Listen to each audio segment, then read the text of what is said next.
नमस्कार साथियों, फिर से आपका स्वागत है हमारे नए यूट्यूब चैनल पे जिसका नाम है फिनट्यूब हिंदी। आज हम बात करें कि आज फिर से जो एफआईज़ है वो यहाँ पे सेलिंग आया है 1987 करोड़ का। और क्या मुझे लगता है आज का जो मिड कैप जो मार्केट का हीरो था, मैंने कल भी बोला था और परसों बोला था कि स्पेसएक्स मार्केट से पैसा शकिंग ज़रूर करेगा और स्पेसएक्स का कल लिस्टिंग हो जाएगा और उसके बाद देखने का विषय होगा कि आगे क्या होता है। बट फॉर द मोमेंट मुझे यही लग रहा है कि मार्केट अभी यहाँ से थोड़ा-सा और पैसा ज़रूर शकिंग करेगा और वहाँ पे जो लोग यूएस में बैठ कर के जो स्पेसएक्स में इतना एनालिसिस कर रहे हैं, मैं उसकी भी खबर आज देख रहा था।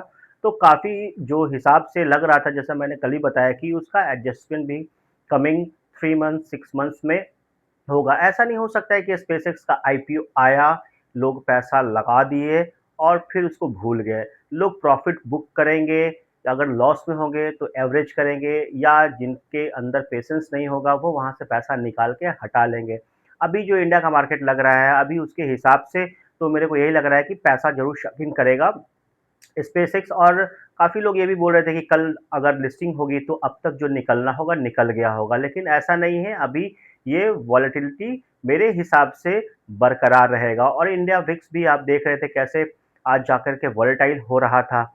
तो उसके हिसाब से भी एक आपको सेंस समझ में आएगा कि अभी का मार्केट एकदम सो-सो के चल रहा है, एकदम मन करता है तब उठता है, मन करता है तब आराम से सो जाता है। तो बहुत ज़्यादा जो कियोस्क है दुनिया भर में और ये ऑलरेडी अमेरिका और ईरान जो फैला रखे हैं, उसके हिसाब से भी आपको सोचना पड़ेगा। फिर से स्ट्रेट ऑफ हार्मुज़ क्लोज़ हो गया है और वहाँ पे अगर कोई भी शिप आता-जाता है, तो वहाँ पे ईरान की सीधे-सीधे धमकी है कि हम वहाँ पे उसको छोड़ेंगे नहीं।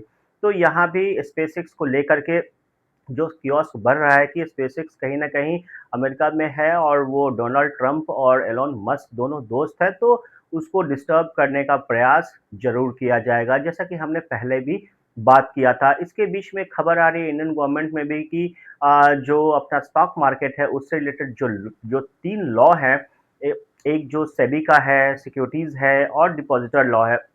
तो ये सारे लॉ को मर्ज करके एक में बनाया जाएगा और उसके बाद जो फाइनेंशियली जिस हिसाब से लोगों को बताना चाहिए, अवेयरनेस पैदा करना चाहिए, वो गवर्नमेंट थोड़ा अवेयरनेस पैदा करने के मूड में भी अब आ रही है। तो इससे क्या फ़ायदा, क्या नुकसान होगा, एक बार लॉ बन जाएगा, उसके हिसाब से फिर देखा जाएगा कि ये जो 3 लॉ को मर्ज करने के बाद जो कितना फ़ायदा इंडियन गवर्नमेंट को हो रहा है। और इंडियन गवर्नमेंट गवर्नमेंट ये बात समझ रही है कि अब इसको जितना ज़्यादा इंडिया की इकोनॉमी को ट्रांसपेरेंट किया जाएगा, उतना ही अच्छा रहेगा, एफआईज़ के लिए वेलकम रहेगा।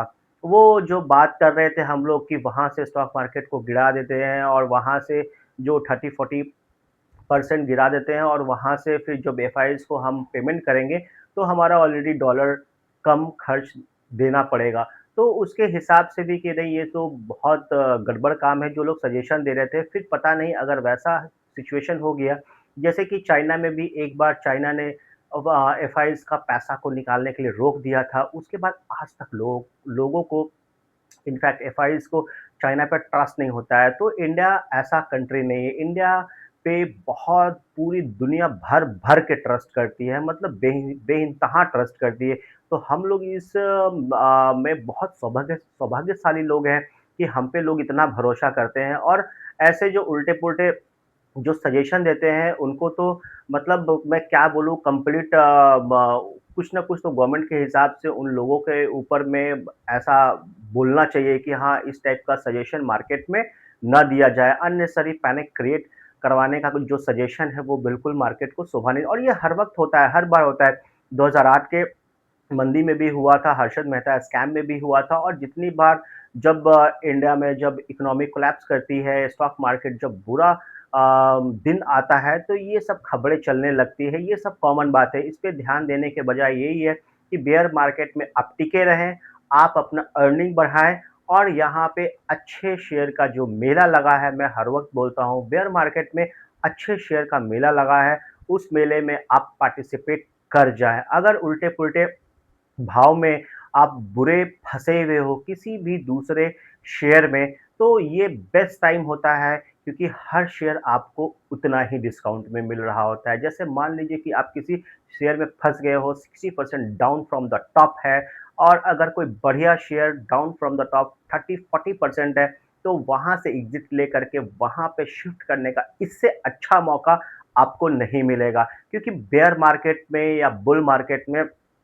कुछ भी हो, लेकिन अगर कंपनी का अर्निंग नहीं आएगा, तो आपको बुल मार्केट में उसका पीई एक्सपेंशन नहीं होगा। जब फँसे हुए शेयर कहने का मतलब ये हुआ कि जैसे कोई शेयर में अगर आप फँस गए हो, उसका ग्रोथ नहीं आ रहा है, उसका quarter on quarter PE expansion नहीं हो रहा है, उसका ईपीएस ग्रोथ नहीं बढ़ रहा है, तो वो already 50-60% down from the top है और उसी के हिसाब से कोई बढ़िया शेयर है, ज़बरदस्त मतलब ग्रोथ वाली शेयर है, वो भी लेकिन 30% डाउन फ्रॉम द टॉप है।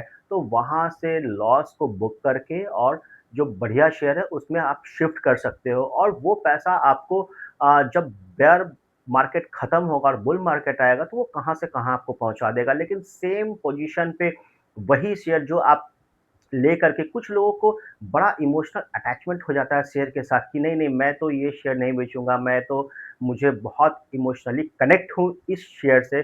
भाई तो ये कैपिटलिस्ट माइंडसेट का तो बिल्कुल भी वो लोग नहीं होंगे क्योंकि कैपिटलिस्ट माइंडसेट ये बोलता है कि आदमी को केवल पैसा दिखना चाहिए। पैसा कहाँ से बनेगा, नहीं बनेगा मुझे नहीं पता लेकिन हाँ, इतना है कि जहाँ से पैसा बनने का चांस मिलेगा, हम वहाँ पे कूद पड़ेंगे। पूरा हाथ-पैर लगा के कूद पड़ेंगे और वही आदमी पैसा बना के निकलता है। अगर आप इमोशन के चक्कर में शेयर बाज़ार में फँस गए हो, तो फिर आपको कोई नहीं निकाल सकता है, जब तक आप स्वयं खुद नहीं चाहोगे। तो आज का जो मार्केट हाँ, मैंने कल के वीडियो में भी बोला था कि आज का मार्केट के बारे में कि ये देखना पड़ेगा कि पैसा शक-इन हुआ है कि नहीं और कल का मार्केट कल तो स्पेसएक्स का जो एंट्री है वो हो जाएगा और कल का मार्केट भी बहुत इम्पोर्टेंट रहेगा कि पैसा आखिर शक-इन हुआ है कि नहीं क्योंकि आज भी जो एफआईज़ है 1900 समथिंग करोड़ जो निकाल रहे हैं मतलब एफआईज़ रुक ही नहीं रहे हैं, कंप्लीट नहीं रुक रहे हैं।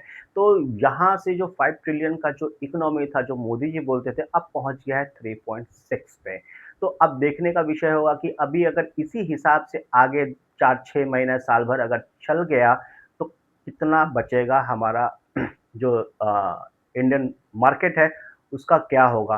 तो कल का जो इम्पोर्टेंट है वो हम लोग देखते हैं मोस्ट प्रोबेबली ये फ्राइडे तक ऑलमोस्ट सब क्लियर हो जाएगा और अमेरिका और ईरान पे अगर हम 1 मिनट बात भी कर लें, तो अब मार्केट इतना प्राइसिंग कर चुका है अमेरिका और ईरान के जो लड़ाई-झगड़े को कि अब उसको कोई सीरियस लेता भी नहीं है। ना ही ईरान को कोई सीरियस ले रहा है, ना ही अमेरिका को कोई सीरियस ले रहा है क्योंकि वो जान रहा है कि बहुत है 2029 तक जो मैंने पीछे भी वीडियो बनाया था कि ट्रम्प के पास मैक्सिमम मैक्स टू मैक्स 2 साल और हैं। 2026 आधा खत्म हो गया है। 2027, 2028, 28 के बाद कोई भाव नहीं देगा ट्रम्प को और वहाँ से क्या होगा आने वाले टाइम पे क्योंकि ट्रम्प को ये पता है कि जो भी अभी मेरे पास डेढ़ 2 साल या ढाई साल हैं, उसको हम कंप्लीट यूटिलाइज़ कर सकें क्योंकि अमेरिका को लड़ाई-झगड़ा करने का बहुत पुराना एक्सपीरियंस है और ट्रम्प भी कोई कच्चे खिलाड़ी नहीं हैं, उनको भी बहुत पुराना एक्सपीरियंस है कि कैसे सिचुएशन को हैंडल किया जाता है। तो इस हिसाब से भी देखना पड़ेगा और उनके जो सो कॉल्ड दामाद हैं, वो भी उनको बहुत हद तक गाइड कर रहे हैं। तो 2 अढ़ाई साल तक मेरे हिसाब से ये उठा-पटक जारी रहेगा। फिर देखते हैं आगे क्या होगा। तो आज का वीडियो हम यहीं तक रखते हैं, फिर कल मुलाकात होगी, तब तक के लिए थैंक यू सो मच। जय हिंद, जय भारत।